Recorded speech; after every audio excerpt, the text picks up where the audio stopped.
Hello and welcome to the TGH College Hardware Podcast. I am Joe. With me is Greg Leck, as always, to talk about some college basketball. And college basketball is officially here. Some games got started already Monday afternoon. We always love afternoon basketball. Greg, how are you doing? Great. Like you said, anytime there's afternoon basketball, we like it. Obviously, we like it better in March than we do in November, but we'll take every little morsel that we can get right now.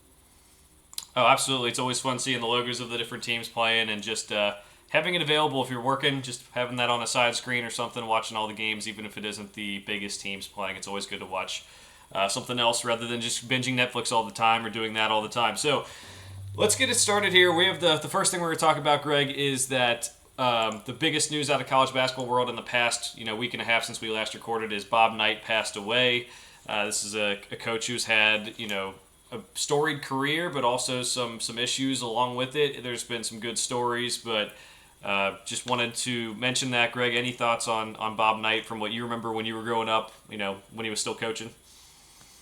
I don't think I'm going to say anything unique or whatever that um, anybody hasn't said before, but it's just it's hard to separate the man, from it's a complicated legacy, but it as much as it is difficult to separate the man from kind of the myth, so to speak. It's impossible to say that he was anything other than in terms of a coach, elite.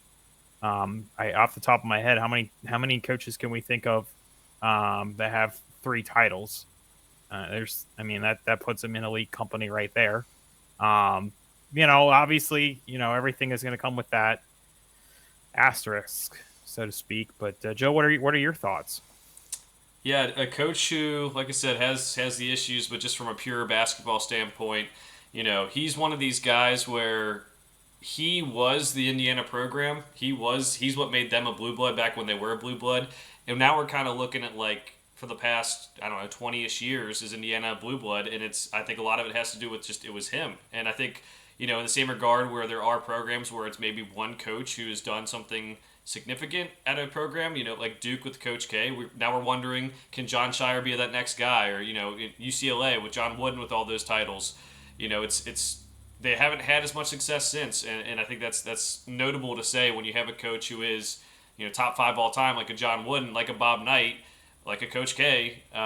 They are sometimes bigger than the program. Not every program can be like Kentucky or Kansas or even North Carolina, where they have multiple coaches come through and they're successful. But I think that says more about Bob Knight than it does Indiana. I think it's just he was that program. He built them up. It's sad that we can't see Indiana be the program that they once were. And I'll share one story that I was able to go through all this stuff the last week and a half or so.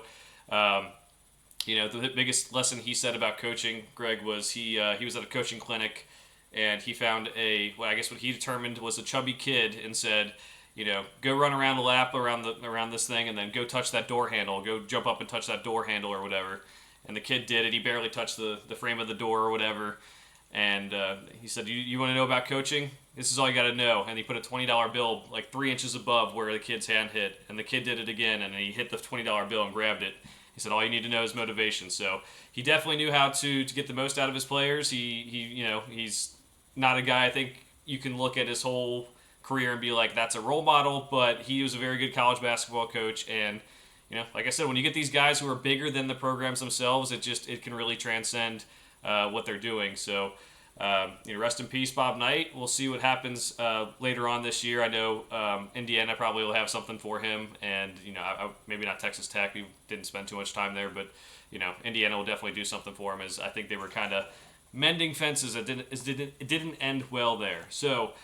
Let's get to some happier news here, Greg. We have college basketball starting now. Most weeks we will recap the previous week, at least the big games. Maybe some upsets that happened that we didn't get to talk about with our picks. But this week we don't have that. We're just starting out. We did our preview last week or 2 weeks ago at this point. So let's just get to our picks for this week, Greg, and we're going to go through this doing mostly top 25 games, big games, any ones that pop up to us. Now, this is in my opinion, a pretty light week in terms of that. I think everyone's waiting till next week with the Champions Classic and some other. You get closer to Thanksgiving, you get those tournaments, you get those events that'll happen. But we do have a good game tonight. Let's go with USC and Kansas State. This one is a late one, 10 p.m. Eastern. Neutral court in Las Vegas. Those are always what we're going to see in this early point of the season. Are these neutral court events? So, Greg, who are you going with? I'm going with USC to reiterate something that you said back on our big preview. If you haven't checked that out, you can check out our Twitter. We have a bit of a longer show. Tonight's going to be a little bit of a light show since we don't have any previous results to review. But you kind of mentioned something I want to harp on, and that's that Kansas State, last year, obviously, they had a bit of a unique situation. Obviously, Jerome Tang, coming in, new coach, but they had a former SEC Player of the Year, and that roster doesn't have something like that. Yes, they have a similar compilation of a roster where it's a bunch of transfers, a bunch of new guys, but maybe Naquan Tomlin can step up and be that that figure this year, but they don't have from an on paper standpoint, they don't have that same kind of oomph that last year's roster did before we even hit the courts. Something that USC does have. So I just think on paper, I know sometimes wild things happen that first week, but we've got the number one prospect in the class playing.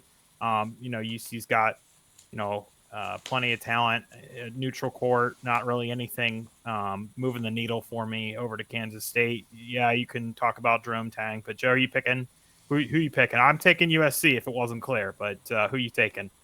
I'm taking USC. I am not very high in Kansas State this year. As mentioned, the roster turnover.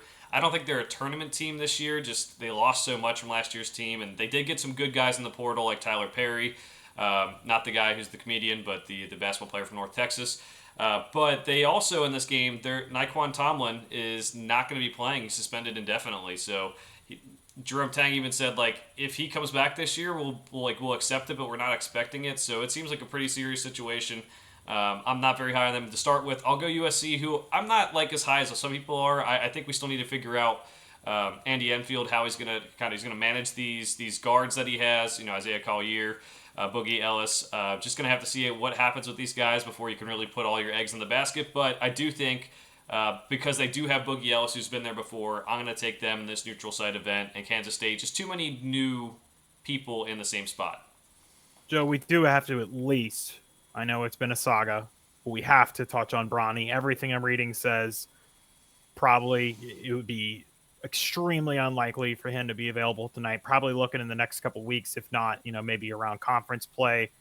Have to at least touch on it. I mean, I are you seeing anything that would even indicate a possibility that they were thinking? My understanding is he hasn't even been cleared yet. Yes, he's practicing, but for competition, I don't believe he's been cleared yet. Yeah, I don't think he's playing in this game for sure. I don't think he's playing in the near future. I think what you said, maybe by conference play, he will be ready to go. It's unfortunate because it did happen at this point several months ago, so you'd hope that they would have some more answers as they're going along. But I would not expect to see him anytime soon. And I don't know if he would really start for this USC team, but I do think he would create an impact. And something we've heard from a lot of people who follow the draft is maybe he'd be a top 10 pick or something. I don't even know if he's that good, but I do know he can hit some outside shots and he can play some defense. And if you're looking for a guy who can kind of come in and help Boogie Ellis and Isaiah Collier, that's the type of player you want. So definitely not too sure about when he'll be available or how big of an impact he'll be able to have this year. All right, let's move on to Tuesday, November 7th. We have Auburn and Baylor. This is a neutral court event, and it's in South Dakota, which is always fun. They must be dishing out some money to get them to come all the way up to South Dakota. But we have Baylor, who's ranked, Auburn, who's been a pretty solid program under Bruce Pearl the last several years. Greg, who are you going with? Joe, you do need to plug the Pentagon where they're playing this game. I mean, you say they're shelling out money, but that's a historic site right there that we love. Looking again, it's a light week, but kind of try and look ahead for what may or may not happen. Another team with a decent amount of turnover. Not that Auburn doesn't have it. I'm not sure what to do with Baylor. I know you've mentioned you're not high on them. Obviously most places are picking them, second, third in the Big 12. Um, this is just one of those games where I kind of feel like I have an idea of what we're looking at with Auburn. I love the way they play. I would assume it's going to be another year of fast pace and chucking threes. Got a freshman we've heard a lot about coming in. We've got Janai Broom. Obviously, we know what he is. I'm going to go ahead and pick them. Again, a neutral court game. I wouldn't be surprised if Baylor won the game, but I am selecting Auburn. Wouldn't be surprised if in the next couple weeks we see them kind of bounce into the rankings too, even though they're not currently ranked. Joe, who you picking? Auburn for sure. As mentioned, Baylor. I think it's going to be Jacoby Walter having to step up and be like the guy for them, and that's something with freshmen you just never know how it's going to go. I believe from what I've heard that they struggled with some of their scrimmages, their behind closed doors scrimmages that we love so much. I'll take Auburn. They do have plenty of good players. You mentioned Broom. KD Johnson has been there forever, and he's just a menace to play against. One of the best defenders in the country. Just honestly, the best way possible, a crazy person that you don't want to, guy you want on your team, but you don't want to have be playing against. So until Baylor can have Walter prove that he can do this stuff, I'm not really going to believe in him too much. I could see them still making the tournament. I believe I had them in my preseason bracketology. Maybe more like a 6-7 seed than like a 3 or 4 that people are kind of projecting to them right now. But if Walter ends up being as good as prescribed, then maybe they end up getting there.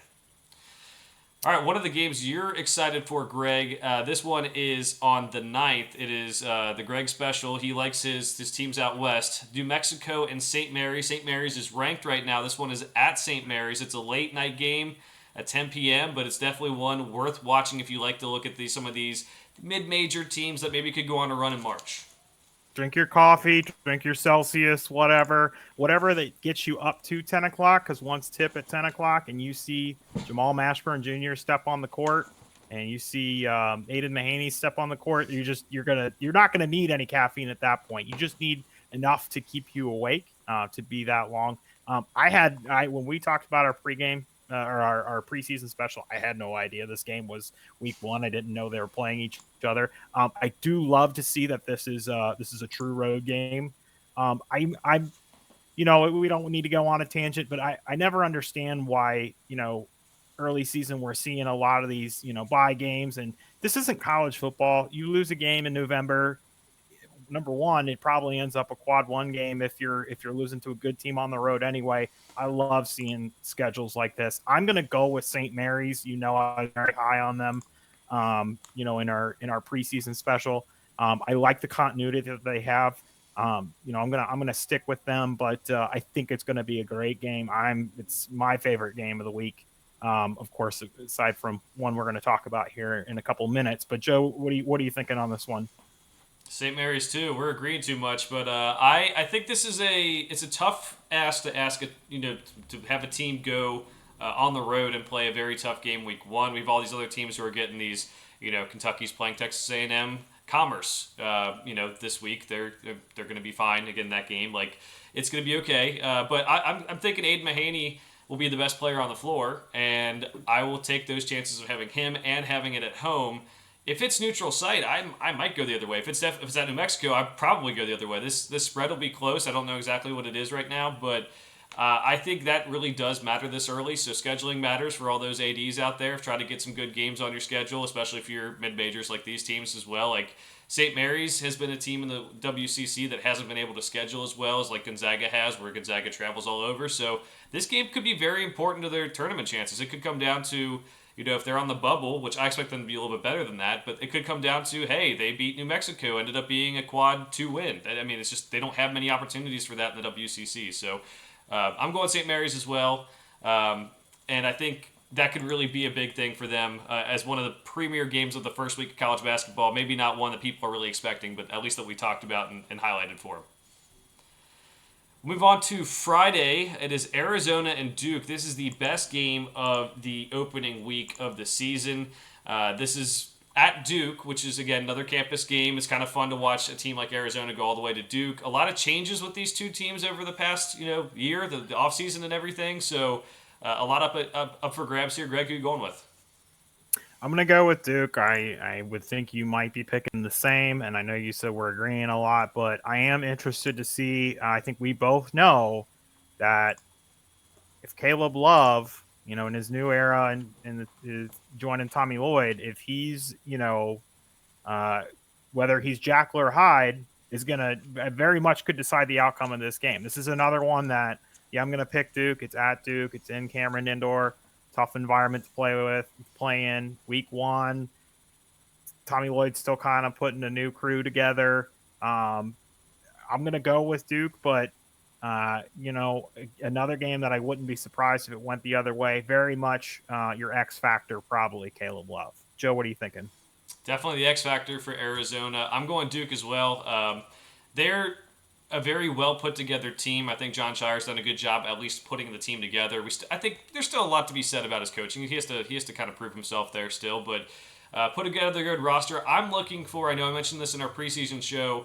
I'm looking for that guard they can go to score some points to step up. Yes, you have Jeremy Roach. He's a good point guard. Yes, you have Filipowski, who's good down low and can kind of stretch the floor a little bit too. But I'm looking for can Tyrese Proctor be that guy who can be a go-to bucket on the outside. We talk about, in March you need these guards who can score. You need guards who can protect the ball. They have the guard who can protect the ball in Roach.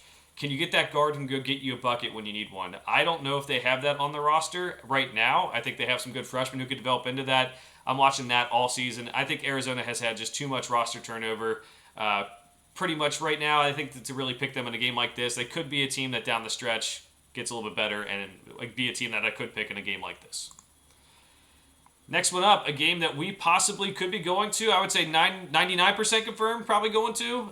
We're going to Texas. I got the tickets in my cart, so we're just waiting to see if they give us a discount. If we get credentialed, then we're obviously maybe that would change things, of course. But hey, that's just an email away. But either way, Texas A&M and Ohio State, a very intriguing game here, in my opinion, Greg, because we have Ohio State's last season. Did not go as planned. They had some good players and just didn't get everything together. They even had some transfers and some really good freshmen. It's going to look a little bit different this year. And Texas A&M, a team that has Buzz Williams. They have some returning talent as well. Going on the road and playing in Columbus, I commend them for doing that because it'll create a great game for us to watch. Greg, who are you going with? I'm going to go with Ohio State. Kind of going back to what I talked about. Try and pick out those games that it's not going to be all chalky. Especially week one, teams aren't put together. Texas A&M playing on the road. I get in terms of roster why people are picking this team to be a top 15 team. But I don't love them that much. I think maybe that's a team that I look at kind of the same way that you do with Baylor.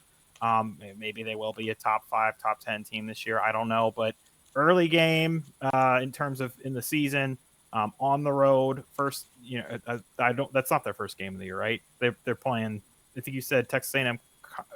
Who are they playing this week? I think they're playing Corpus Christi or Commerce, one of the other Texas A&Ms. Yeah. So they're playing a home game, but travel, maybe. So they're probably playing Monday or Tuesday, travel Wednesday, Thursday. I don't like that early. They haven't had a lot of time to gel. I'm not in love with Ohio State's roster. Could be a tournament team. I can take them or leave them at this point.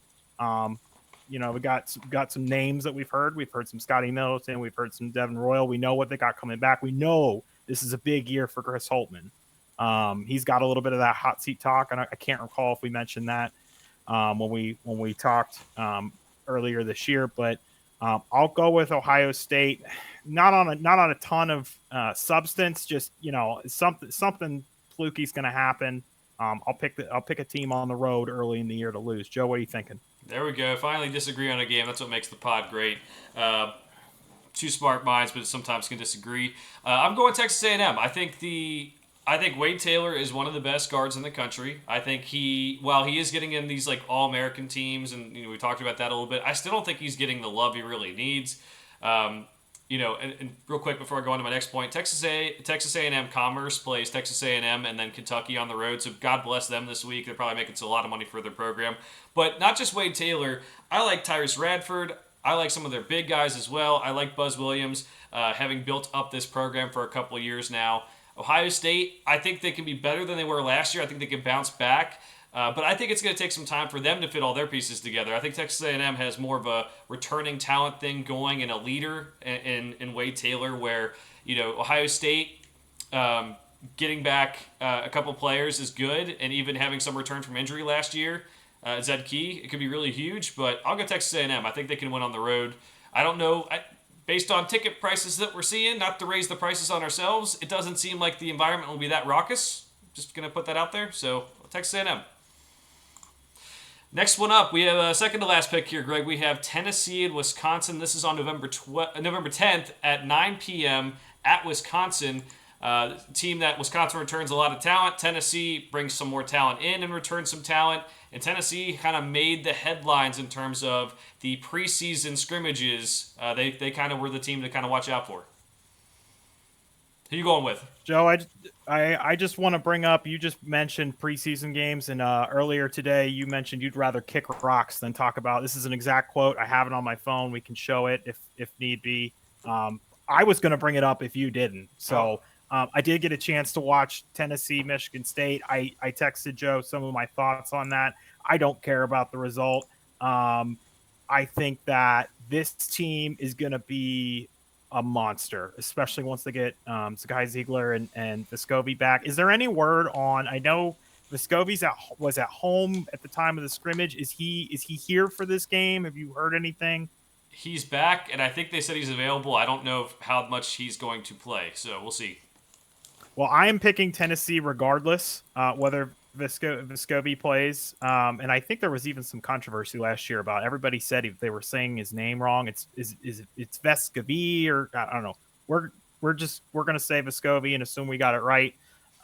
Maybe we have some friends that, struggle to pronounce names. Maybe we'll invite them on the pod at some point to pronounce some of these names. I loved what I saw from Tennessee offensively. It was like that factor, that part of Tennessee that we've been missing for 2 and 3 years now, where yes, they were, a top defensive team, and we love to see, maybe we're thinking about that Tennessee Texas Tech game a little while back where it was like 42-40, whatever it was, like that's kind of ugly, but you know what I mean? You do love to see those good defensive teams, but now all of a sudden we bring in Dalton Connect, we bring in Gainey, we've still got Meshack.